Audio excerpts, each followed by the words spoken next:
Well, hi everybody. I'm here with Tracie Morris. I was about to say the inimitable Tracie Morris, but the fact is that all the women sitting to my left are inimitable. Hi, Tracie. Hi, Al. And Erica Kaufman. Hi, Hi, Al. Erica. And Tonya Foster. Hello. We're here to talk about a poem by Charles Bernstein in his new, as of this recording, book. Will you hold it up, Erica? It's called Near/Miss. Near Miss. And I'm going to read the poem and then we'll talk about it. It's called There's a Hole in My Pocket, and it's dedicated to or for Tom Donovan, a poet. There's a hole in my pocket. What if the mind didn't survive and only words were left? Or not even words, but flickering spaces between them, which we thought we felt, but now it's just you and me, and neither of us can imagine how to say that or how not to. All right, who wants to start? Tracie, what's your first thought about this poem? It's quite remarkable, isn't it? Well, I have my first thoughts is that there would be an agreement, I guess, between the speaker in this poem and John Cage and Miles Davis. Okay, talk about Miles first. Well, just it's not the note, it's what one wants to say, why one wants to say the note, and what one does not say that the note interjects with that is as important as the note. And it seems to me that this is one of the crucial points of the poem, is to think about what's between what's said, the thought, the space between words, you know. That's great. That's a good start. Erica, take it from there. Say anything. I was thinking about it as being something that's metapoetic. Yeah, that's for sure. Point out the most metapoetic thing here. Not even words, but flickering spaces between them. And, I couldn't help but think about, like, teaching and academia and perhaps even, like, the dissertation writing process. So this is metapedagogical. Yeah. Why does Tom Donovan relate to that? Because I believe Tom was a student or worked with Charles at Buffalo. I think maybe wrote the dissertation. Yeah, with Charles, right? Yeah, so that's so metapedagogy works. Can you do the metapedagogical reading a little further? Well, the whole poem, it feels to me very much kind of like, oh my God, this is this crazy process that you go through to get your PhD, and I certainly felt at times that my mind was not going to survive. So it seems as though it's an extended question that embodies the experience of developing this extended work with a student. Well, Tanya, we now have Miles Davis and academic insularity. I don't know where you want to go with that. I think it's an existential question. Okay. That part of what this poem, what's interesting to me about this, first I think about the structure. We've got an 8-line poem that's a single sentence spread across. Mm-hmm. That the question becomes, it was interesting to me, I went through it line by line, mm-hmm. and I thought about, well, this question of whether the words survive what? Right? Is this about an afterlife for the thought, an afterlife for the poem, or not? Mm-hmm. And that question of what if the mind didn't survive? Where are we locating the mind? Are we locating the mind in the structure of the language? Are we locating the mind within the biological entity? Mm-hmm.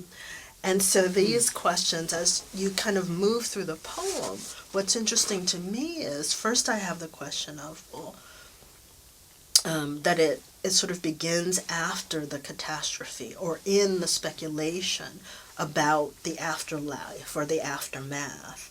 Then the question becomes, we're left where?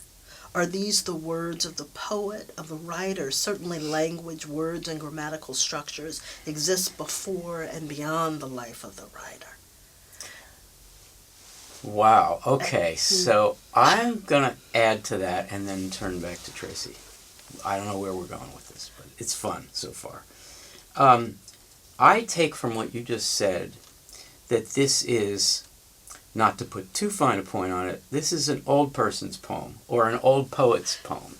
Now, I don't mean old like decrepit. I mean someone who's been around and is thinking, what do I leave? What's the legacy? And of course the legacy would be the words, right? And Tom Donovan, being one of Charles's students and a poet who, I don't want to say follows him, but follows him generationally, is part of that conversation about what do you leave behind when you've been a mentor, supporter, influencer, but also a poet. And I'm very moved by that reading of the poem, which is also an existential reading.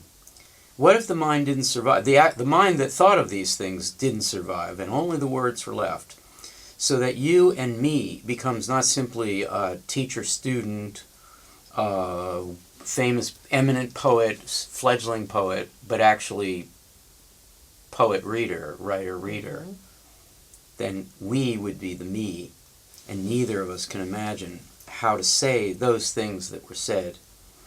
And also, and this is almost Wallace Stevens, also the thing that doesn't get said, the absence, the silence, and of course all that's left when the mind goes is silence. Yeah. Tracie, I don't know where you want to go with that, or anything. I don't see it as an old person's I could tell when I said poems. old I mean, person's poem. I could see that you see it, but I just Right. think of it as an anti-Cartesian poem. Okay. And that the way, how do you go against that idea of, I think, therefore I am, which is kind of like very narrow scope if you think about it, or if you are about it. How does it, so I feel like the counterweight to that very serious notion is joyful and humor. And you get that from the title, which is based on the children's song, There's a Hole in the Bucket. Yeah. So it's not just like, but it's also like a sort of counterbalancing that. And the placing that as the title gives it a different kind of weight than putting it anywhere else in the poem. So he's like, you remember that whole thing about how, was it the chicken or the egg that comes first, and how can you fix something if you got to... Well, all of that is to talk about like very deep things, but it's also to add some levity so that we don't get so thoughtful and ponderous about it, that we realize that it's actually funny, ironic, that we shouldn't take ourselves so that would seriously. be a Charles Bernstein move for sure. I would All think right, so. So let's say Cartesian, it would be I think therefore I am. Anti-Cartesian would be Who knows? Which is, who knows whether I think at all or whether I am Well, at who all. knows Where if- do you locate the I in all of this? Right. In the thought, in the language that produces the thought, or the or the self that is produced by the language that comes before the thought? I mean, where? Erica is smiling, proud of the fact that the four of us could be possibly in this room letting sparks fly about this poem. Erica, what were you thinking? I'm thinking about how all of this makes me think back to John Cage, who Tracie mentioned before, Yes. and how my reading of the end of the poem is very Cagean, and I think that this conversation that we're having about anti-Cartesian is also something that is a question that I would imagine to be a Cagean question. Let's do Because it's four who knows, who's the who knows, and also who cares. in the Cartesian question. Yeah, and also in this poem. He's like, Yeah. well, ultimately, like, why are we getting so precious about stuff? So like, who cares? yeah, so in other words, Who questioning the literally whole, cares? like Who's the any person? kind of stability, as much as we've destabilized the subject, there's still a lot of subject assumptions going on in thinking and writing, and Charles is saying, no, the subject really is a mistake in this situation. Let's do 4 quick readings of the title, all right?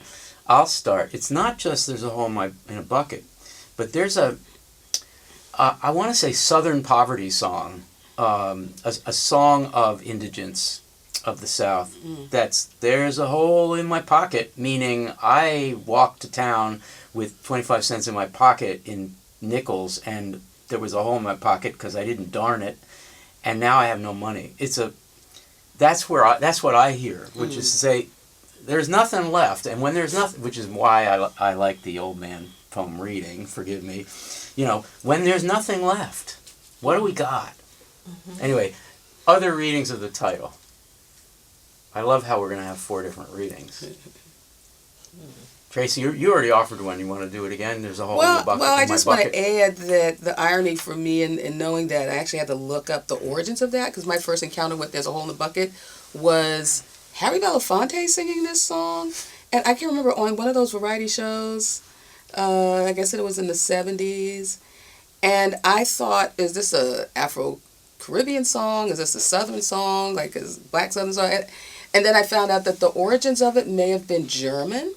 So it just looks like some German song, children's song. But I think this, like some of the simple things that are simply organized, there's a lot of depth in children's songs and simple songs. So I just want to reiterate that there's a levity in that. There might be some profoundness in that, but Charles is always cracking jokes. He's cracking jokes, and he uses songs to go back to the 1930s and 40s typically in order to pull in some popular music and not take himself so seriously. He's likes vaudeville. Mm-hmm. He likes torch songs. He likes to go back to Broadway musicals and things. So that's I think that fits there. Erica, your reading of the title? I mean, I think it's similar. I think it's funny. Like there's a hole in my pocket. It's like that feeling of sort of like losing control, but not necessarily in the context of this poem. I don't think it's a bad losing control. I think it's just sort of like it's kind of always been that thinking way. on your feet. Yeah, there just is a hole in my pocket. I'm not holding on to anything. Tanya, you want to do that reading or say something else? Well, I didn't know about the song until we're discussing it here, but I looked at the poem that precedes this poem in the book and the poem that follows, and that the poem that precedes ends with the line, "It's the timing." It's where does he locate the poem? And that there is something, I mean, part of what's exciting to me here is the way the title actually focuses on space, right? The hole in the pocket is where things fall through, where you actually can't hold on to anything. And that this poem, I mean, what follows, there's some point I began tracking parts of speech, and I noticed there's one line where we have more nouns. Well, there's another line that has as many nouns. But spaces between them, which we thought. And that there's a way that the title is focused on the spaces, which are both spaces that they thought of, which the poet makes, but also these other spaces that just are. Oh, that's wonderful. All right, one last round of final thoughts on this poem from each of us. I'll start. I just want to say something about how very much Bernsteinian this poem is. I've been reading the early poems. I think I'm pretty well steeped in the poems coming around the year 2000, between 2000 and 2003, which I think are just stunning.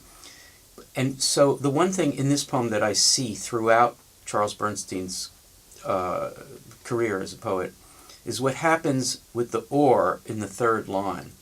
What if, so you get a supposition, mind didn't survive it, only words were left, or not even words, but so he turns the corner and yet there's no map. He's never following any kind of direction. Directionlessness is his thing, his métier. Or not even words, I'm willing to completely start over in conceptualizing what I've done, or I'm going to spin off variations. And he does it both in poems that are about tragedies, poems that are about, comic self-parody. That's what he does. He is poetically ADD. He just really wants to distract himself. And I just love that. It's Ashberian. It's sort of the William Carlos Williams of Portrait of a Lady that never gets started in its portrait, is always second-guessing itself. It's really very modern. It's in a lineage, and I really love it. Tracie, final thought? Yeah, it's so of course this makes me think of Waiting for Godot, just another just spinning your wheels. And I also thought Tanya's comment about someone else who has a word pocket, which is Chip Delaney stars in my pockets like grains of sand. Nice. And so the hole then becomes a black hole where something falls into another dimension, but it's not lost. So just Love give a that little reading. Philly Nice. shout out A there. Philly shout out, Afrofuturist shout out, and also a shout they're out friends. between their friends. I mean, I think there's a real influence there. That's a very nice piece. Erica? I was thinking about something similar to what you were saying, Al, about the word or, but I was thinking about his use of what if, and then the fact that it's, as Tanya was saying, it's one sentence or one question, and how there's also a nod to Stein there. In the, not so much in the repetition, because I don't think that that's at play here, but in the winding of the sentence question. Terrific. Tanya, final word? Well, I love this poem, and I kept, as I was sort of going through and thinking about it, I think part of what's exciting to me is that it both is asking a very serious, deep question at the same time that there's the humor and irony in it, and it's almost the absurdity of existence that the poem, this tiny poem, manages to kind of meditate on. And this one question expands to all these possible questions through the form of the poem. That each line actually turns us in a different way, in a different direction. And so if you pause for a moment, form here is essential to these multiple readings of the poem. As your host, I get a second final thought because you just made me so excited about this. This is another instance of a great poet having cake and eating it, of doing the Beckettian thing of I can't go on, I'll go on. Neither of us can imagine how to say that. Well, he certainly just did. Right? And so he gives it, he takes it away, there's a hole in his pocket. It's fantastic. Thank you all three. This was so much fun. Thanks, Thank Al. you. Thank you.